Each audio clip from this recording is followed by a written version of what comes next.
Hello, everyone. I hope you're having a fantastic Wednesday. I am actually in sunny Prince Edward Island, and it's beautiful and sunny today. We're still doing some cleanup after Hurricane Fiona, but all is well, and everybody on in our family anyway was safe. We definitely had some damage. But that is to be expected when Princess Fiona swooshes in. So today we have Abigail joining us, and she was in our book 7 of the Blue Talk series. And I have asked Abby to join me today so we can talk about recovery and mental health. Hi, Yay. Abby. Hey, Shelley. So good to see you. Welcome. Yeah, so glad that you can make it. Yes. So, Abby, so you're in book 7 Mhm. and the pre-sales are happening as of right Mhm. now. So how did that feel writing your story and plus I should say you're on YouTube as well. I think Mhm. you're over 10,000 views. Yeah, I think it was like 14,000 last time I checked, which is super Sweet. crazy and exciting. Awesome. Yeah, for Yeah. sure. So what Um, was that process like? I mean, sharing your um, story in the book and on the stage. yeah, definitely. Well, as you know, I got the opportunity last March to speak live for Blue Talks on a Blue Talk stage, and that was my first real big live event. I've spoken live before, but more in private settings and in kind of smaller settings for sure. So of course, when you're sharing something vulnerable and just about your personal life, it feels weird, right? Like it feels weird after because it's just like those old patterns of beliefs of like unworthiness and judgment and shame and embarrassment. All of those things come back, right? Like they come to you. And but it's been so well received that I'm just really taken aback by it, and it's just further solidified my decision to just go public about my journey, about my story, about my struggles, my challenges, what I've been able to do to overcome some of these things. Like, I mean, the work is still in progress. It's definitely not something that I look forward to graduating from one day, or Mhm. um, getting at a place one day where I feel like I fully arrived. Because as you know, recovery is a one day at a time program and lifestyle, right? And so, Mhm. yeah, I find that the whole process is very healing for me. I feel like, for the majority of my life, this aspect of my life was very much kept secret, very much hidden. And with that brought a lot of darkness, a lot of pain, a lot of shame, and power. It had a massive power over me, in a very negative way. And I feel like every time that I put pen to paper, every time that I type my words, every time that I speak it in public, it loses its power. And I gain power, and I'm able to stand in my power and truth. And in doing so, my biggest mission and my hope is, to make a difference in, even if it's just one or two people, who can relate to some portion of my story, that can relate or has a loved one that they know is struggling, because as I've shared before, for me, I never really had people that I could really look up to. Like growing up as a young girl, I never really looked at had role models that had a similar story or similar journey as me, and be able to like look to them and say, wow, look, they've gone through similar things as me and they're doing great. And so for me, it's very important to be that role model now. And obviously, as you know, we're both moms of small Mhm. children who Mhm. emulate everything we say and do. you know Yeah, and, definitely. and for my daughter, I very much want to be a great example to her of what it looks like to be a woman in recovery, a woman who's constantly healing and growing. And we make mistakes, and even if it's not in the recovery spectrum, but we make mistakes in life and we fail. And the important thing for me is just to be that example of just getting myself back up and doing it again and trying, like being just a lifelong willing learner, right? And so Mhm. overall, it's just been a very healing experience for me. Mhm. So 8 years, right? I think you and I Mhm. are the same. Yes, Yeah, 8 years. this month, Amazing. this month will be 8 years. Oh, Yeah, is it this month? Okay. yeah, Yeah. So I'm August and you're October. Amazing. Mhm. Yeah. So I'm gonna take you back 8 years ago. Mhm, mhm, And so for somebody, I just, you know, I think in early recovery, or even if somebody is thinking about recovery and what that might look like, especially when, you and I both have 8 years, mhm, and we've done a lot of that healing. I think I don't know about you, but I remember starting in the rooms and I'd see somebody even with like 2 years, and I'd be like, that's impossible, mhm, right? mhm, mhm, So, how about we go back to eight mhm. years ago Yeah. and the powerlessness and Mhm, step one, my life, or I'm powerless over alcohol, my or a drug or whatever that mhm, addiction might be. mhm, Powerless over my life has become unmanageable. So, mhm, what did that powerlessness look like for you, or mhm, what did that unmanageability, like, mhm, what was it that maybe awakened you to the realization that maybe I do have a problem? mhm. Wow. Yeah, I definitely reflect quite a bit on this month every year, just because it is a Mhm, very, yeah, it's a special and a very monumental month for me because it signifies the end of something and the beginning of something else. mhm, And for me, 8 years ago, around this time, yeah, like I was definitely a very functional addict. I had a full-time job, I had mhm, a nice home, I had cars, we traveled, I was married, had have an incredible partner and husband. And, so on the outside, it looked like everything was fine. And I mean, I'd go out the occasional time with friends and we'd always go overboard with drinking. But I mean, at that age and, in that time in my life, it was very normal, right? And very accepted societally, right? To just like binge and drink and, for me, often blackout. But for me, it was more than that. It was what wasn't seen, right? It was what was happening behind closed doors. And for me, it had no longer um, been fun. It had no longer been something to like enjoy myself with or like, have a few cold drinks on a hot day. It definitely long past 8 years ago, that stopped being the case for me. It was more so just to heavily medicate myself because I had gone to a point in my life where I had been running away and hiding and really just yeah, just like trying to like cover up and just not deal with a lot of trauma that had happened to me in my childhood and in my past. And that's the way that I had learned to cope with it from the age of 15, right? Like when I was introduced to drugs and alcohol in high school, for me it was like an instant relief. It was something that gave me bravery, gave me courage. It also stopped me from feeling anything, dealing with anything, of depth.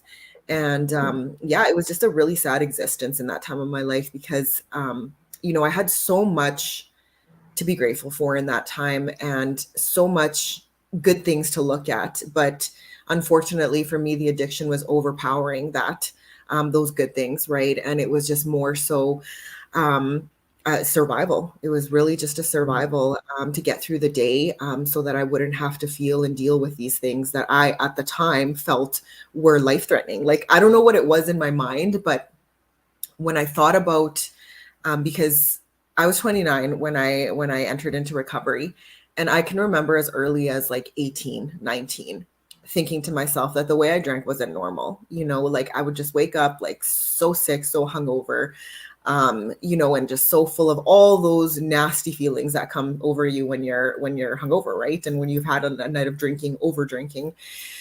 And I remember thinking to myself, like, this is just isn't normal. Like, but I wasn't ready and willing at that time to really look beyond why it was that I was like why it was that I was drinking that way, right?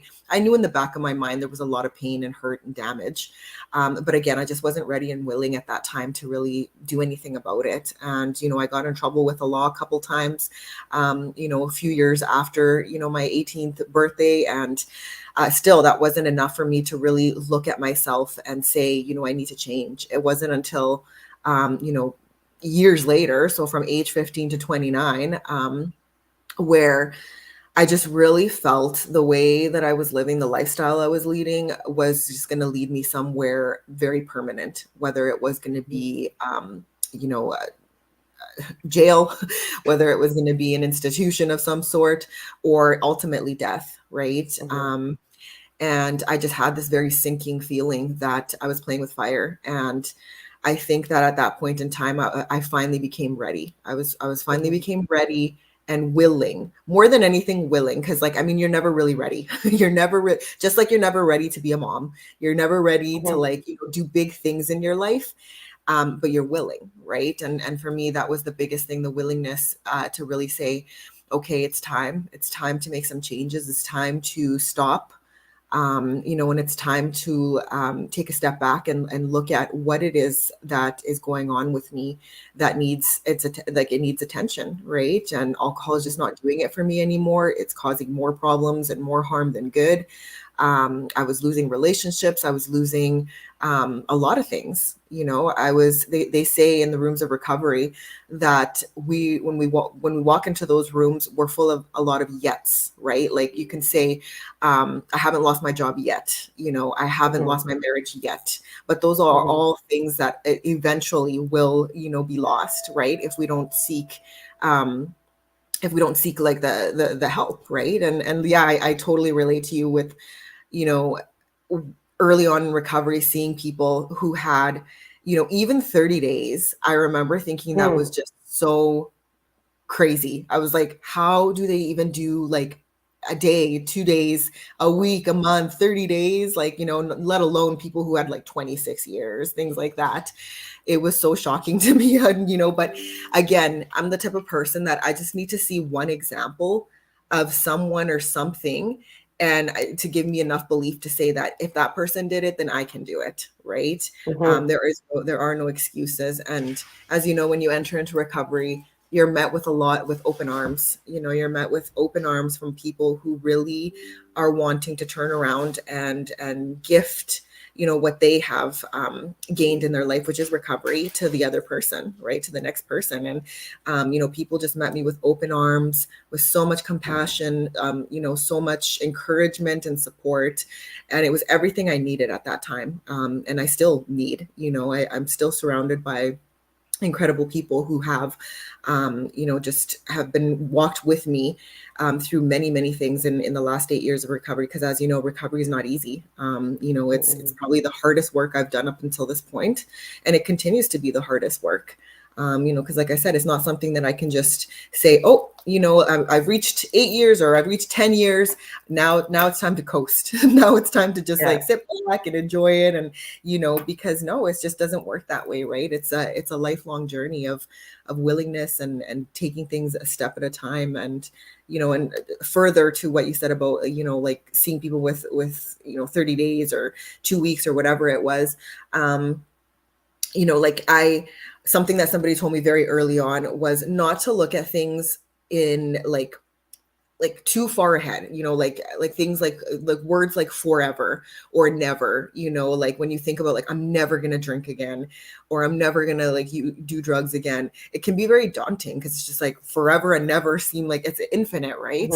People said, no, just don't look at it that way. Just for today, anyone can do anything for one day, so just tell yourself, just for today, I'm not going to drink, or just for today, I'm going to do this, or whatever it is. Right. And that was like so helpful for me and so comforting. And that principle can be applied to anything in life. When we think about, a weight loss journey or a health journey, when somebody's trying to lose 20, 30, 40, 50 pounds, if they think, oh my gosh, I'm never going to eat chocolate again, and I'm never, things like that. It's like, it can be very daunting and discouraging. But if I say, for today, I'm going to make healthy decisions with my food and my drinks, and I can do it today, right? You can do that, right? And that's how I choose to live life, still to this day. It's just like, in the morning, I ask, my higher power, which to me is God, and I ask for his help. And at bedtime, I give gratitude, and I say thank you for getting me through the day. And then, the next day starts, and the next day, and on, right? So So when you quit 8 years ago, was that your first time quitting drinking? it was actually, yeah. Okay. I had never really tried before. Like, Hmm. I knew in the back of my mind that there was issues, but I just was so terrified. I was so terrified to let it go, because it was, I know Hmm. I've heard you powerfully share how, alcohol becomes like your lover, like it becomes like Hmm. your best friend. It's your Hmm. comfort, and to even think about, it's like a toxic relationship, where people stay in a toxic relationship, even though so many things are going wrong in it, but the comfort of it is like, it's so appealing, right?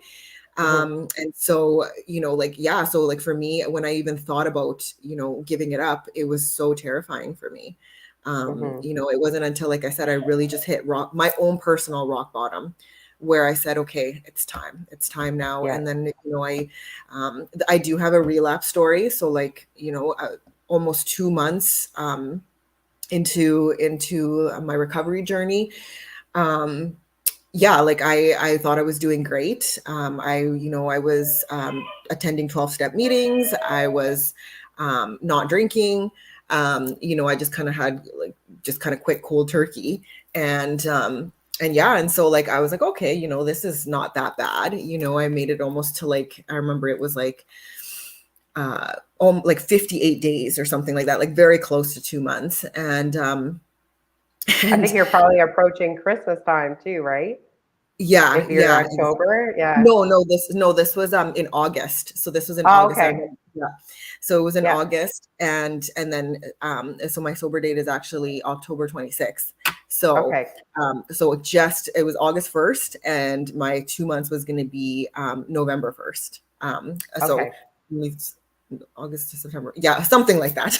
Yeah. So yeah, like, and for me, like, it was just like, it was a thing of just not being well prepared.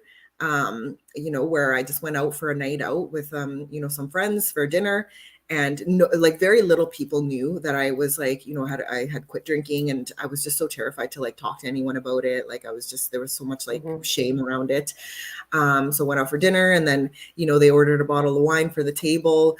And in my head, I thought, okay, it's just going to be one drink, like, because they, like, I just didn't have the courage, or the will to say anything at that time. And so, they ordered a bottle of wine, they brought it to the table, and then the server brought, like, the three glasses, because it was like three of us. And, like, in my head, I was like, okay, it's almost been 2 months. I've been doing okay. I think I'll be able to do one drink. Like, I think I'll be able to have one glass of wine with my dinner, right? And, obviously that did not go well at all. It ended up being until another blackout night. And I was so deeply, like, I was so down in the dumps the next day. Like, I really felt so worthless. I was like, wow, I can't even make it to 2 months. Like, I can't even, like, I was just so beating myself up about it. And the big thing for me, everything does have, like, I know, like, it's so cliche, but things do happen for a reason. And for me, this needed to happen to really confirm to me the power that Hmm. alcohol had over me, and the powerlessness that I had over it. To the point where, when I took that first drink, it was like a switch. Something Hmm. went off in my head, and I had no control anymore. Like, it was just like, there was no sort of, uh yeah, like, just no control, right? And that was really scary, to actually witness that in myself, and realize that, I couldn't safely, for me personally, I just could no longer safely have even just one drink. right? And again, not One is forever, too not many, and ever. Yeah, yeah, one is too exactly. many, and 1,000 is never enough. Enough. Exactly, exactly, Yeah. and so yeah, so I fell, I slipped, and I just felt so terrible. Like I felt awful and Mhm. hopeless, and God works in mysterious ways, and I totally believe in divine intervention. Somebody from the program called me and that weekend, and they're like, just to check in and to see how I was doing, and they're like, how's it going? And then I just like let it all out. I was like crying, and I was like, oh my gosh, like I'm a failure, like this is what happened, I can't show my face, and like nothing will work for me. And like she just heard me out, and it was like a listening ear. And then afterwards she was just like, what, mistakes happen, we all fall, we all fail. The important thing is that you learn from these mistakes, and then you pick yourself back up and you just keep going. She said Mhm. a failure is only, and this always sticks in my mind, and I've applied this to so many other areas in my life where she said a failure is only a failure if you don't learn from it. She's like, if you learn from it, it's a lesson. She's like, so take this as Mhm. a lesson, and and just keep going.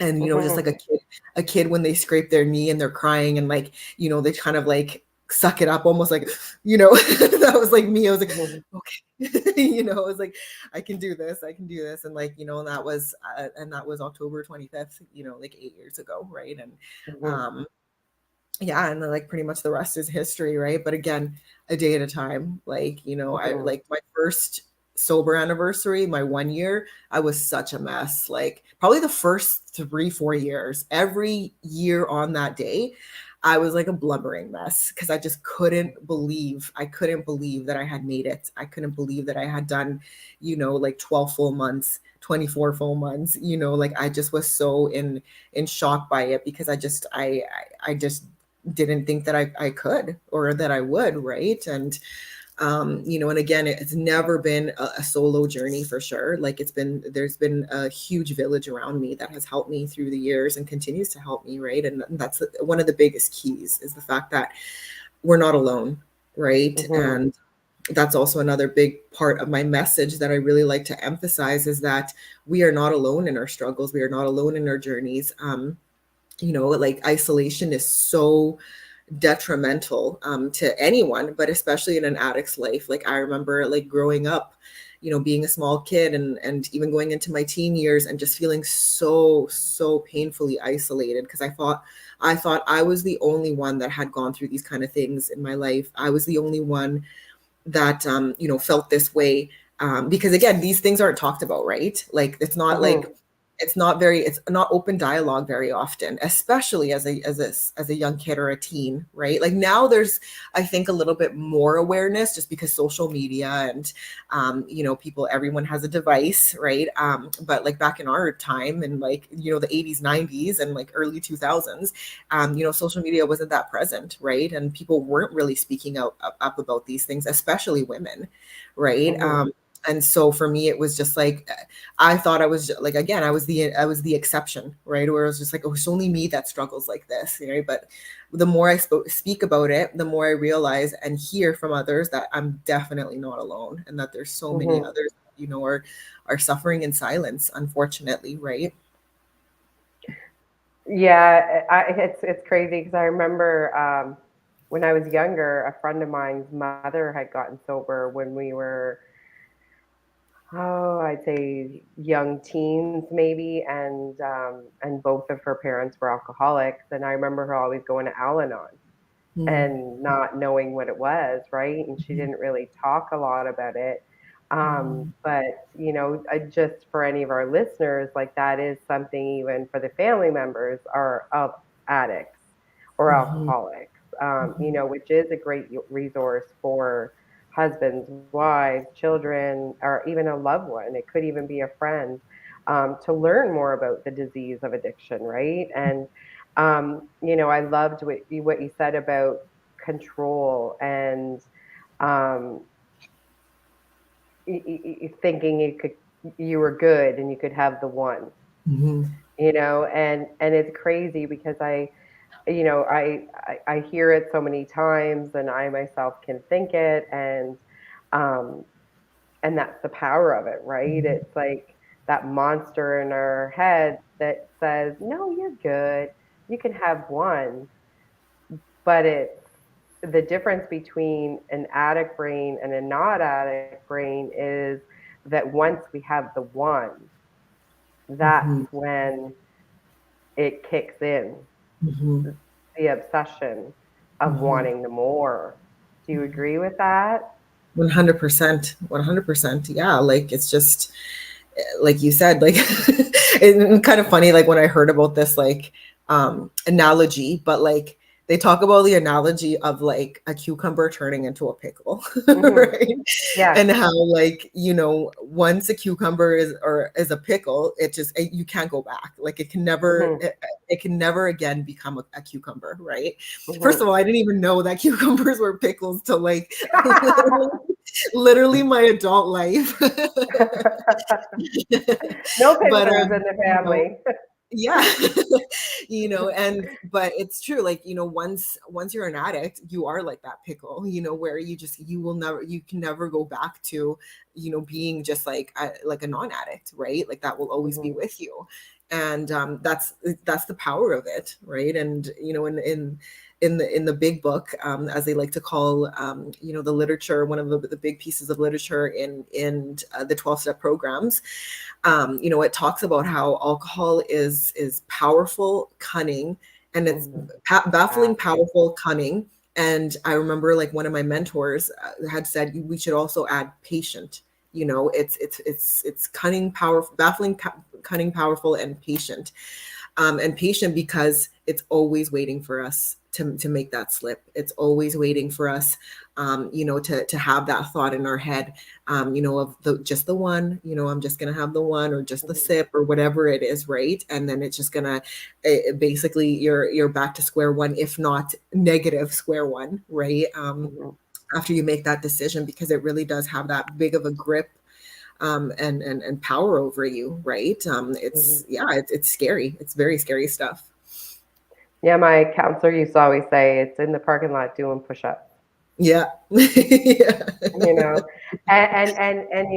it's kind of crazy. I mean, you and I have talked, and I've reached out to you in the last like Mhm. month because even somebody with 8 years, right? I mean, I have been struggling, and I've admitted it, and but that's also because it was doing the push-ups and I wasn't putting in the work, Mm. right? Mhm. Mhm. So, I think that, is it is something that we always have to, no matter our recovery time, is, we really have to put our recovery first. I've heard it in the rooms before, whatever we put in front of our recovery gets railroaded by a relapse.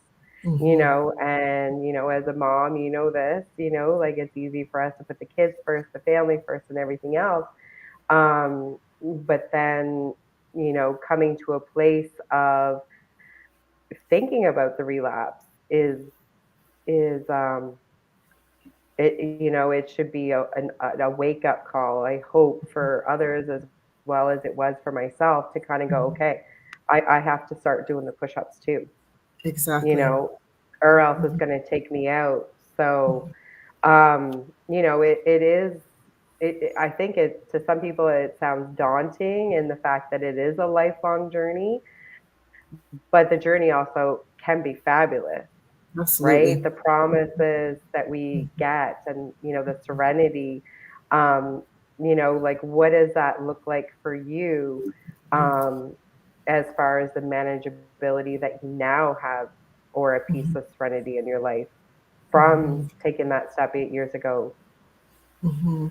Yeah, for sure it can sound daunting because it is a lot of work. I'm not going to sugarcoat what recovery looks like in anything. Just like we know anything in life that is worthwhile is going to be work. Mhm. Parenting, having children, Mhm. weight loss journey, health journey, whatever it is, it's going to be hard work, and it's going to be a daily commitment to yourself, right? But the fruits of it are so worth it. I talk about being a mom. I would not be a mom today if I wasn't sober. I can guarantee Mhm. you that. I likely wouldn't even be alive if I wasn't sober. My life was definitely rapidly spiraling down to that place for me. I had several suicide attempts. Growing up, as young as 9, 12, in my teen years. And obviously, like, for me, that was something that was always in the back of my mind. And I know you and I have discussed this before, just Mhm. around the mental health aspect of addiction, and the lows that it can really bring us to. But the gifts in sobriety, the gifts in recovery, and funny enough, in the Blue Talks book that I wrote a chapter in, my chapter is entitled "The Three Keys," of sobriety, of finding joy in sobriety, and it really is. It really does have its joyful moments, right? And its gifts, and for me, it's really just the fact that I don't feel like a slave anymore, because, like, when Mhm. you're in an active addiction, you are a slave. You Mhm. are you are everything you do, everything you say, everything you think is around slaving away to this addiction. And it's exhausting. It's exhausting. The lies, the the planning, like, how am I going to hide this, and how am I going to, like, do this, and it's exhausting. It really is. And to be able to break free from those chains is so liberating. Like, the fact that I can wake up now and not be hungover, that I haven't had a hangover in 8 years, like, Mhm. that in itself is a huge gift. That I have my bad days, but I just don't give myself the option to turn to something toxic anymore. Now I have other tools, I have other things that I can go to be able to manage my day-to-day life, right? And that also is a huge gift. Like, I always talk about the visual of having a treasure trove of all these beautiful tools in there. They're all shiny and sparkling, and these are all things that have been either given to me or that I've earned in the last 8 years. So when life hits, because we're still human, we're still living life, things happen. When life hits, instead of doing what I used to do, which is just avoid, blame, run away, whatever it is, and then cover up with, like, drugs and alcohol and not feel or think or deal. Now I actually say, okay, wait a minute. Okay, this is bad. This is terrible. Whatever it is that's happening. What do I have in my toolbox that can help me get through this, right? And then Mhm. having access to that beautiful treasure trove, opening it up and seeing, like, just the wealth that's in there of support, whether it's phoning somebody, reaching out, doing my journaling, going to a meeting, seeing my therapist, just so many things that are in there now, that I didn't have before, because that was a big thing for me. That is, for me, alcohol was my coping mechanism. It's how I coped with life, and all the things that had happened to me and that continued to happen to me. That's just how I learned to cope, right? And so now it was about undoing that coping, very unhealthy and toxic coping mechanism, and now filling it with healthy things and good things, right? And I mean, it's not all fairy tales and rainbows, as we know. There are some really crappy things that happen in life, whether we're sober or not, right?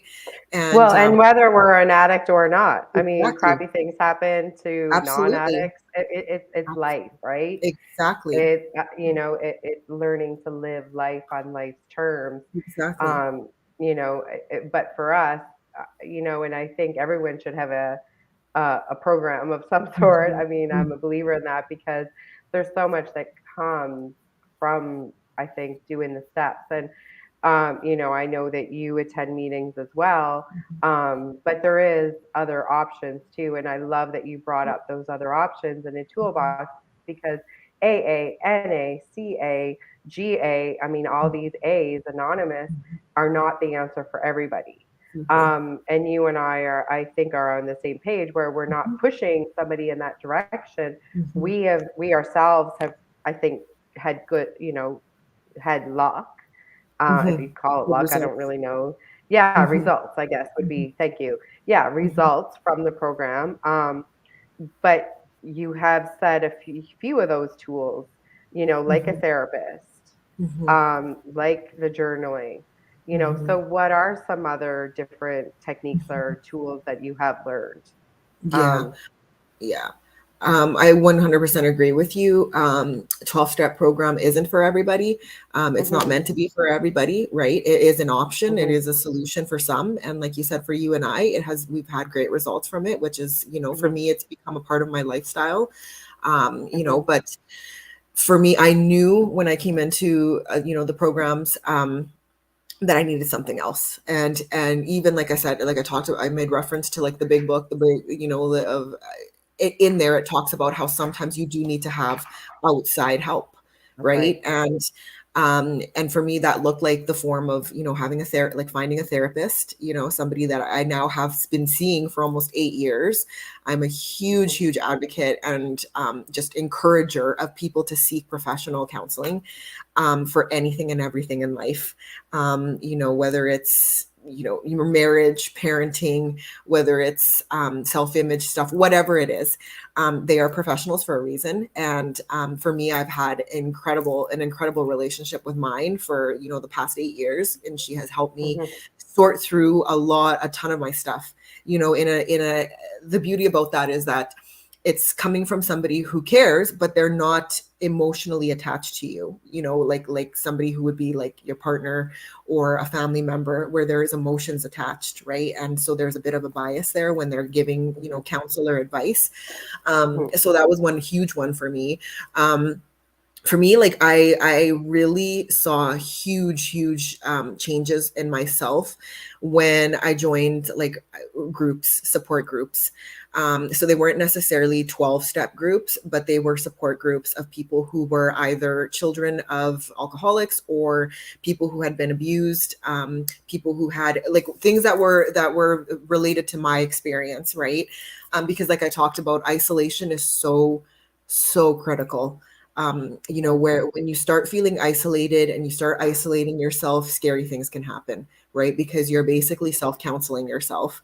And, the brain that got you into the problem in the first place is not going to help you get out of that problem. So you need outside perspective, outside support. And for me, it was so powerful when I started seeking out support groups and I started meeting other people who had a similar experience as me. It was like almost like I could finally breathe, when I started hearing these incredible stories of people who've gone through like just, just really crazy stuff in their life. Mhm. And they were standing there with, with a shaky voice, but in their power and sharing. And I remember just like coming home, like I actually found a journal of mine the other day from like my early years of recovery, where I would go to these support groups and then I would like come home and I would journal about it. And like I was like weeping, like just like rereading these, because I remember how impactful it was for me to hear these stories of overcoming, of just willingness, of vulnerability, right? And that was huge. That was really, really big. And surrounding yourself with people who are gonna love and support you through your journey. Not everyone is gonna understand, and that's okay. We all walk different journeys. But that what matters is that, even if they don't understand, that they're rooting for you, that they're supporting you, and that they're encouraging you, right? And unfortunately and fortunately, there was a lot of shedding that happened in my social circle early on in recovery, where there Mhm. was just a lot of people who just no longer aligned with where I was going, and we just had nothing in common anymore when you remove the alcohol away from it, right? And I still love and care for these people. I check in every once in a while, but they're not like my main social circle anymore right now. I'm very uh yeah, I'm just very mindful of who I surround myself with, and what it is that I like. What are the conversations? What's the feeling that I feel coming out of those like situations, or when I like meet up with them or have like a chat or whatever, right? Because I like to call it as, like with anything in life, there's energy drains and there's energy like givers, right? Mhm. And sometimes, you have people who are just like people and places and things that are energy drains, where you just walk away feeling heavy and like just like the energy has been zapped out of you, right? And this is The time of vampire suckers. yeah, you know, and then there's other people where you walk away and you're just like, oh, like you feel so uplifted, you feel so like positive, Mhm. and you're just like, these are my people. I'm so like, thankful. Mhm. Right. And like, don't get me wrong, there's a time and place for everything. There's times when sometimes people just need to vent, when people are going through a really heavy time in their life, and they trust you enough to open up and share. And that's a totally different story. I'm talking about people who are in constant complaint mode mode of where they're at in their life, but not willing to do anything about it. So every time you Mhm. see them, it's the same story over and over again. But there's just like, and you might offer solution, you might offer help, and they just kind of say no to everything. They just want to just like, just sit in the negativity and just Mhm. do nothing with it, right? That's what more so I'm talking about. I'm not talking about like, sometimes when you have deep, heavy conversations and it could be energy draining, but there's the willingness there, right? There's like, I Well, need help. in Celestine Prophecy, James talks about the different dramas he calls, and and obviously one of them is victim mode, right? And some Mm-hmm. people don't, like you said, don't want a way to Yes. fix the situation. They just prefer to stay in victim mode. Yeah, absolutely. Um, and I think that's part of our healing too, right? Is stepping away from, I don't know about you, but when I was early in my recovery, I was definitely in victim mode Mm-hmm. because it was easy to point the finger at everybody else why I was doing what I was doing. Mm-hmm. But I think part of the growth comes from looking at our own responsibilities and our own part in our own actions, and looking at that to heal Mm-hmm. and to be okay even with when we make mistakes. Mm-hmm. Like we're all human and we can all make mistakes and do things. But even in recovery, we can still look at it and go, okay, I can be upset with this person, or they did this, but also too, what did I do? What is my part in this situation? Mm-hmm. Which I Absolutely. think can help move to the, through the day a lot easier rather than being resentful and angry. Mm-hmm. Does that make sense? Totally. I mean, it's very easy to stay in victim mode. And for a long time, it was my blanket, like Mhm. I blanket myself with it because like if you had grown up the way I had grown up, if you had been through what I've been through, if you like you of course you'd be drinking the way I drink, right? Mhm. Like you hang on, you cling on to it, right? And Mhm. now obviously the things that have happened to me in my life, some of it which I write about, some of it which I still haven't written about. Like one of my big goals in my life is to write a memoir, in the next, I'm going to say 10 years of my life, Yeah. because that book is going to be thick. There's an incredible amount of things that I've been through. And, a lot of them were not my fault. Like a lot of them happened to Mhm. me, as a small child when, I was around people who I trusted, who were supposed to care for me and who are supposed to protect me. And unfortunately, that wasn't the case. Right. And so victimhood was definitely, that's what got me, through the 15 years of addiction, where, in my head, I Mhm. was like, well, I deserve this, or, this is the way I am because this is what happened to me. Right. But Mhm. when you get tired of being a victim, because you realize that it's just like a downward spiral to nowhere, you know, um, yeah, like I look at the things that have happened. I honor them. I respect them, for what they have taught me in my life, what just what they have done in my life, right? But it's another form of for me, it's another form of slavery, right? Mhm. Where I was chained and to victimhood, and once I broke those chains, I realized that it wasn't okay what happened, but they did happen to me. They no longer need to define me. Now it's time for me to make the changes, so that I can break free from victimhood and become a victor in my life, right? And have victory in my life, right? And Mhm. and that's what I strive to do on a daily basis, right? Because I have somebody very, very near and dear in my life who unfortunately refuses to break the chains of victimhood, right? And it's just so painful to see somebody just stuck in that mentality and in that way of life.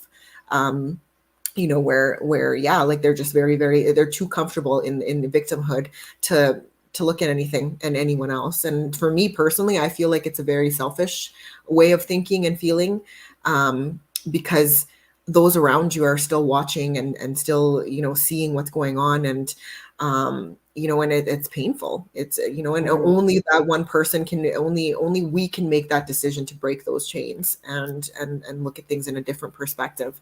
Right. And, recently I love reading. I read like 2, 3 books a month. Like I just love it. And there's a book that I read recently. It's like 3 times I've read it already. And it's called What Happened to You. And it's like from uh, Oprah Winfrey and Dr. Bruce Perry, I believe his name is. And it's basically a book around trauma. And it Hmm. goes into depth about, various amounts of traumas that people have gone through, right? And this is actually what I'm going to be speaking about in Blue Talks Miami, is about, when we look at people and we think to ourselves, um, why are they like that, or like why did they do that, like what's wrong with them. This book challenges that mindset and asks instead, like, when we see unusual or abnormal behaviors, or we see people acting out or in addiction or whatever it is, instead of asking, like what's wrong with them, let's ask them what happened to you. Right. Yeah, I Because love that.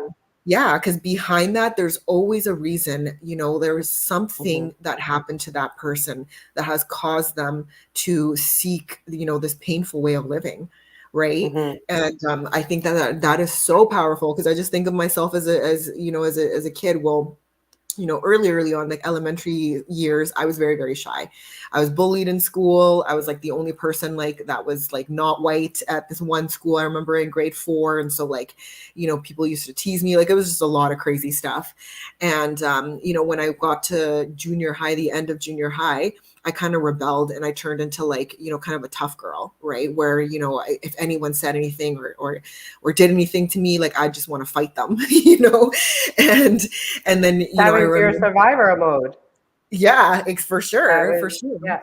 Exactly. And, and Lord knows what was happening, like, behind closed doors at home, right? For me to act out that Mhm. way. But I remember teachers saying specifically, like, what's wrong with her? Like why, like, instead of thinking like, what's happening to her that she's acting and having this kind of Yeah. response. Right. Yeah. And I think like, I just love that book. It's just so, so profound. And that's why I've read it like 3 times already. And Hmm. I'm a firm believer in, like, again, I remember early on in recovery, there was one of the support groups that I belonged to. On the wall, there was this big poster, and on it said, um, anger, like what's behind the anger. And I remember just staring at it like every week when we'd go there, and I was just like thinking about it, because again, same thing, there's something. Anger is almost like a cover up for deeper emotions, right? Whether Hmm. it's fear, whether it's shame, whether it's pain, whatever it is, sadness. There's something deeper that exhibits, that causes you to exhibit anger, right? And that's similar to like, instead of saying like what's wrong with her, what happened to her, right? And it's one of those things that really helps you like really think deeply, like, yeah, okay, I'm angry because of this reason, actually, or Hmm. I'm acting out because of this reason, because this is what's happening at home, or whatever it is, right? And too often I feel like, a lot of kids, like now I have the honor and privilege that I actually volunteer my time, and I actually speak to, kids, teens, youths, who are incarcerated, actually, about Hmm. addiction. And a lot of them come from similar homes as I did as a kid, where, mom and dad, or whatever it is, one of the parents is an addict. One of the parents or both are incarcerated. They've faced violence, all of that stuff, right? And now in their own lives, in their young lives, now they've exhibited this behavior where it's gotten them into a lot of trouble. But again, when I look at them, I look at them from the perspective of like, not what's wrong with you, why did you do that horrible like crime or whatever. It's like, what happened to you for you to Hmm. steep into this lifestyle, right? And I Hmm. feel like it's really brought me a fresh perspective, to be able to really like get to the heart of the matter, right? And share an honest and open message with somebody, so that they can say, wow, this person, like knows what I've gone through, or similar, Hmm. right? And there's hope. Hmm.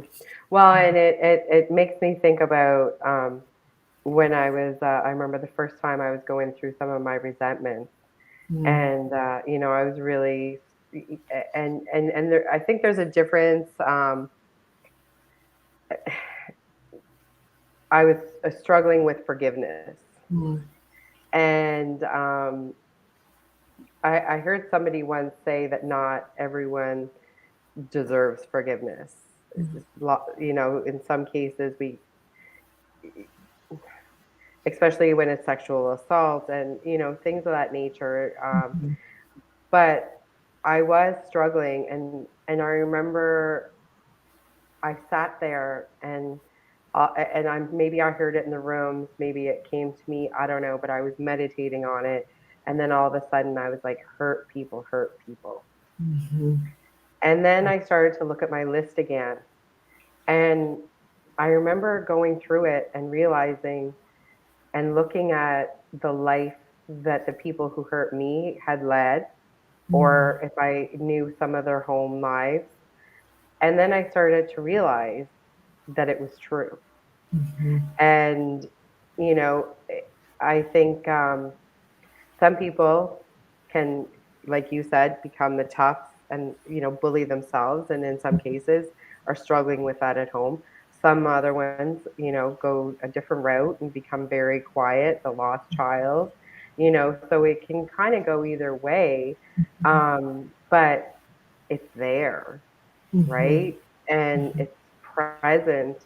And I even see it with my kids, and I'm sure you do too. Like my 5-year-old, like if he starts getting angry and misbehaving, I know that he needs my attention, Mm, mhm, right? mhm, So it's almost not like, okay, not time out. I've been mhm, starting to call it time in, because now mhm. he needs me to drop what I'm doing and give him that attention.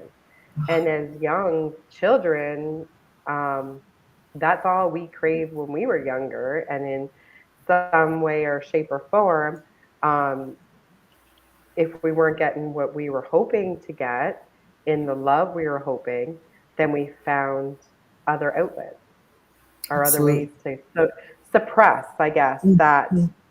those feelings. And that's in a lot of ways where the addictions come in. Yeah. Yeah. I just got chills you sharing that because it's so true. Like as we know, our kids just like they love our attention, right? Hmm. They love it when we sit with them at their level. And like I know with my daughter, we have like long talks. Like she's 4 now, and so like she talks a lot, and like and like she just thrives like when I actually like drop what I'm doing and I just like I'm with her, right? Hmm. And my boy is the same thing, right? And it's so true. Like I love my parents. I know they did the best that they could, with what they had. Being themselves survivors. My dad has pretty severe mental health addiction issues himself. But unfortunately, there was a lot of times, as a kid where I wasn't heard. Like I Hmm. wasn't validated. I wasn't yeah, like what I was craving for the most wasn't given, right? And so then I that made me turn to things that were just not healthy, that were not Hmm. because I just wasn't getting it from there. So then I found like ulterior temporary means of feeling that comfort, right? And yeah, it's so important, and like more than ever now, because I am a mom of 3 small kids.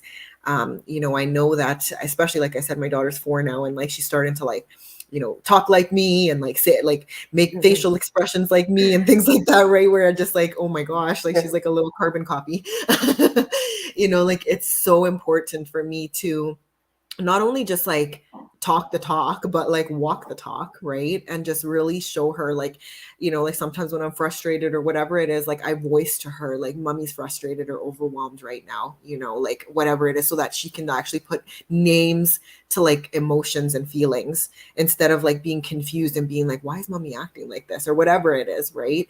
And yeah, and like I just really want to be as authentic as possible with them, to let them know that we this human experience that we're all on, this crazy wild ride of life.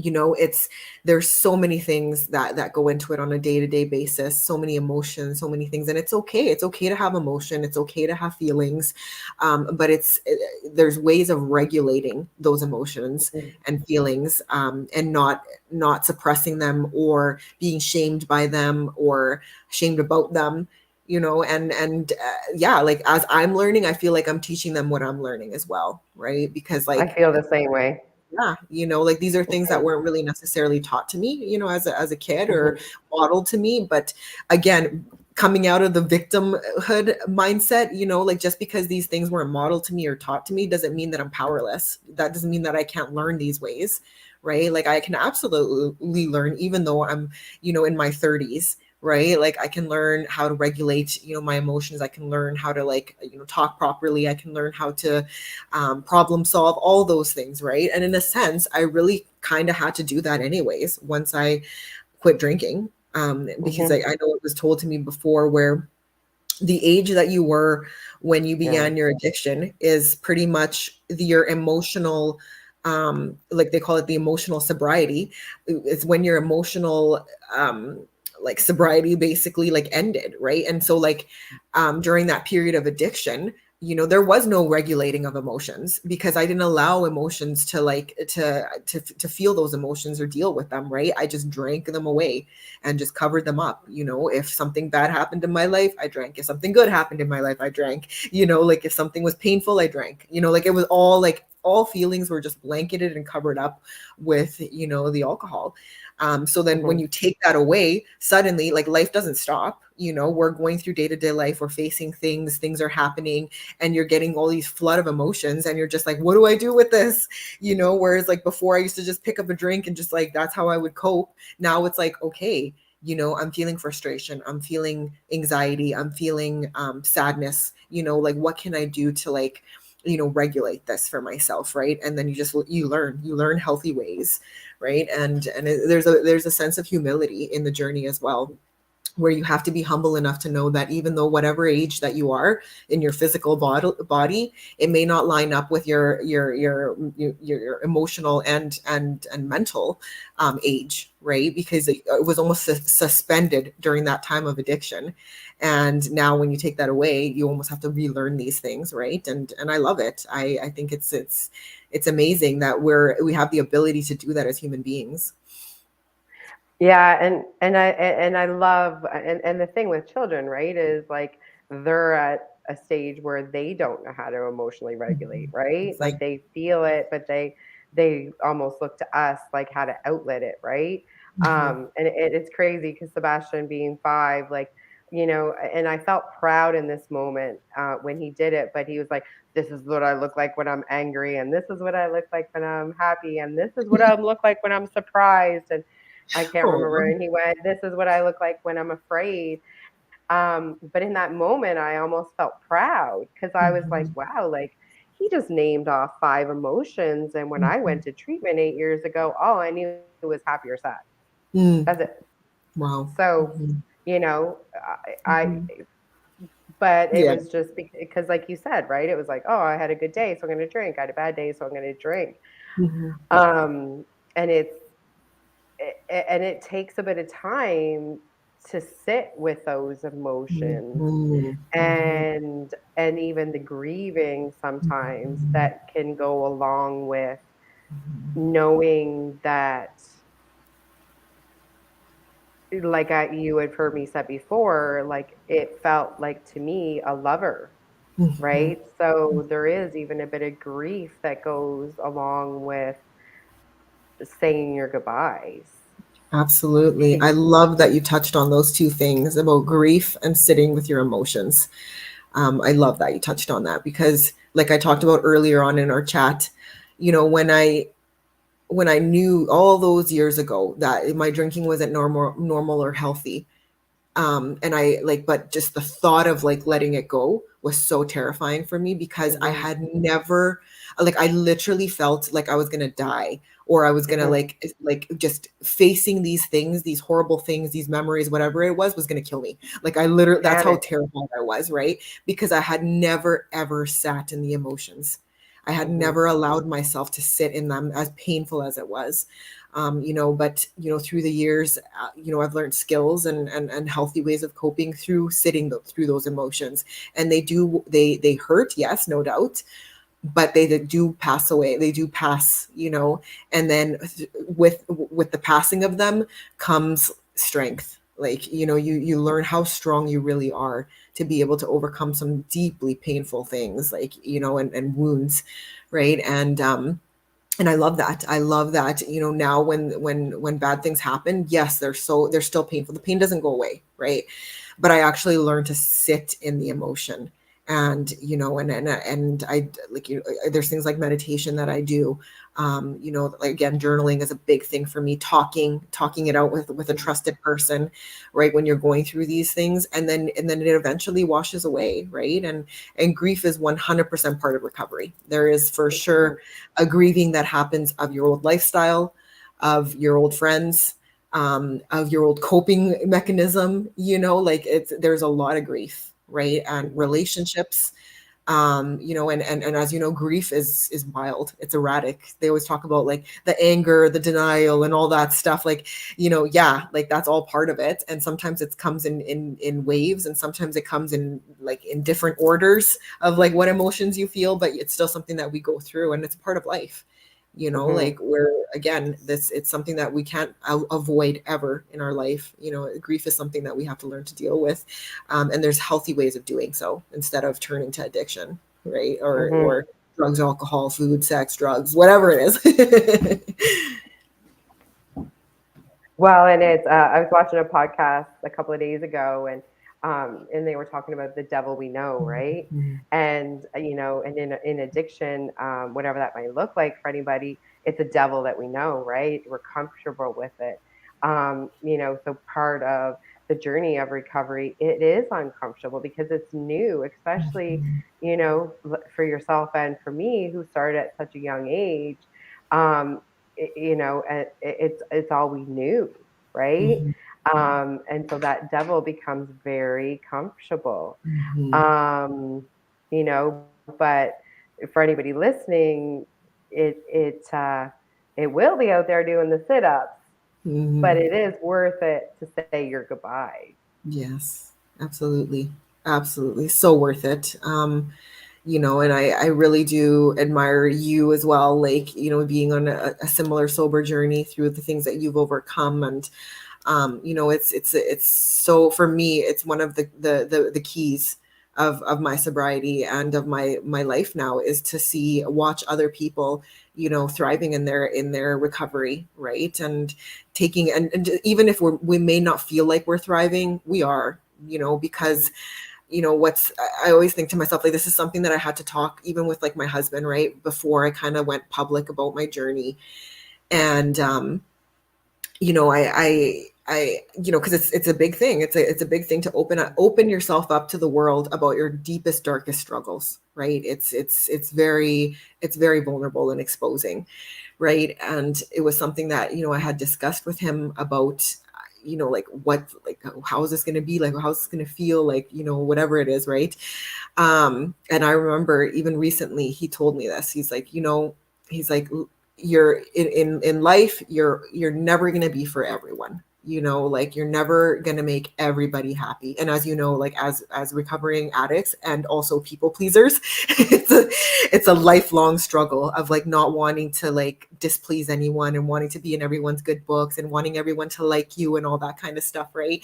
But that's something that you definitely have to grieve, is your Mhm. desire to, like, people please. And he told me, he's like, there's going to be people who are going to applaud you, who are going to praise you, who are going to be inspired by your testimony and your journey. There's going to be people who are going to unfortunately judge you.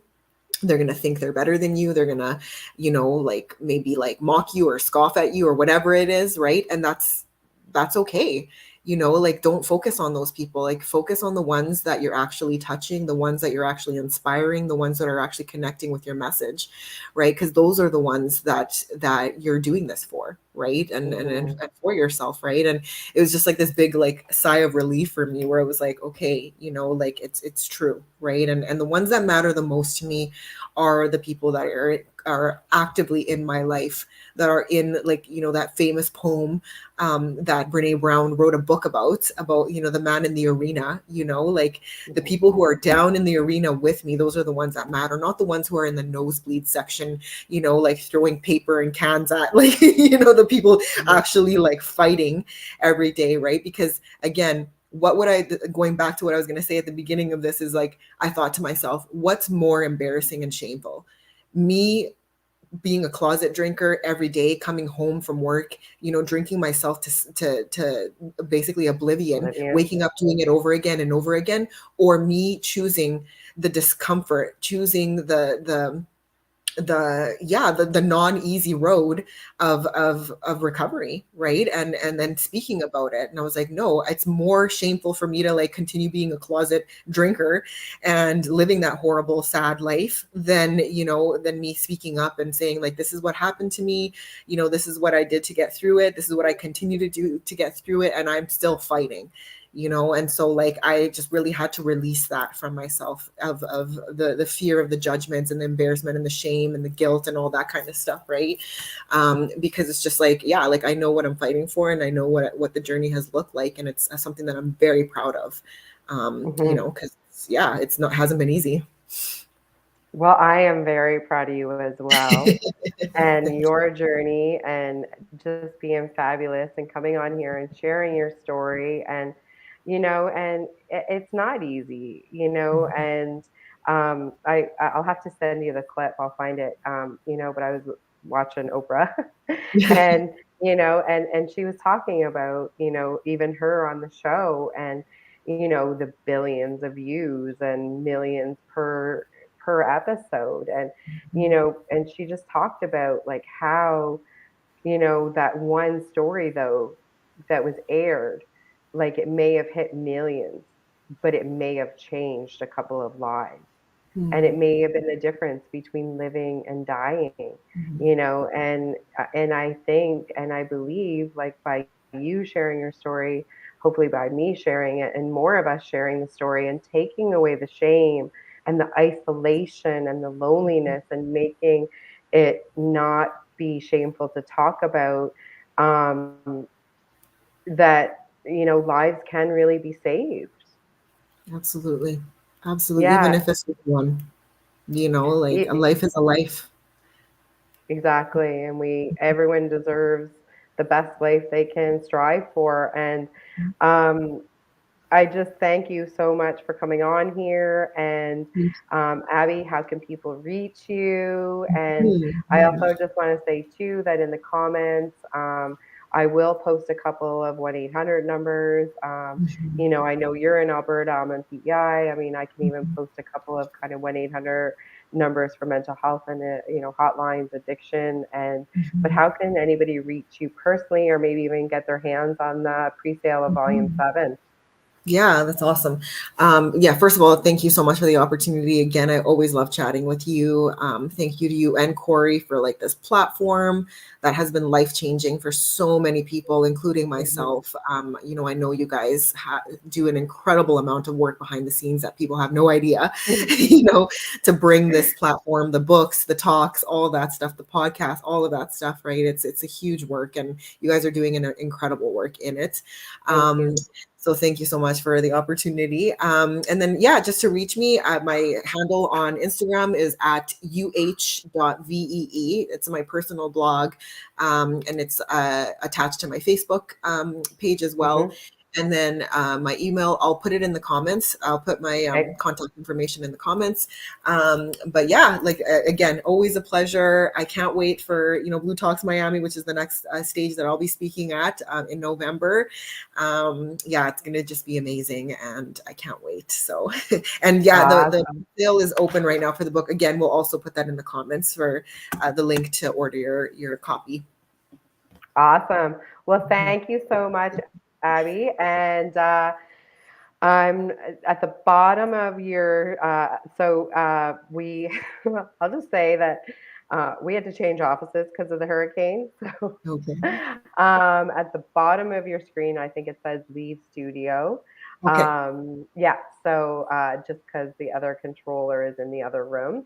Okay. But yeah, thank you so much. And yeah, Thank I can't you. wait to see you in Miami. And Yes, I'll talk to you before then too. yeah, for sure. All right. Okay. Take care. Take Bye. care, Abby. Thank you. Bye bye. Well, thank you everyone for joining us today. I hope there was something that may have been said that spoke to you, whether it's you yourself who may be struggling with addiction or possibly even a family member, and maybe it kind of gave you the insight that you might be looking for, maybe to understand a loved one a little bit more. Um, I just want to thank you for tuning in or tuning into the replay. And if any of you would like some more information about how to get on a Blue Sox stage yourself, or be part of one of our books, then you can just private message me. And I just want to thank you all so much. And take care and enjoy the rest of your day, your morning, your night, wherever you may be located. Take care.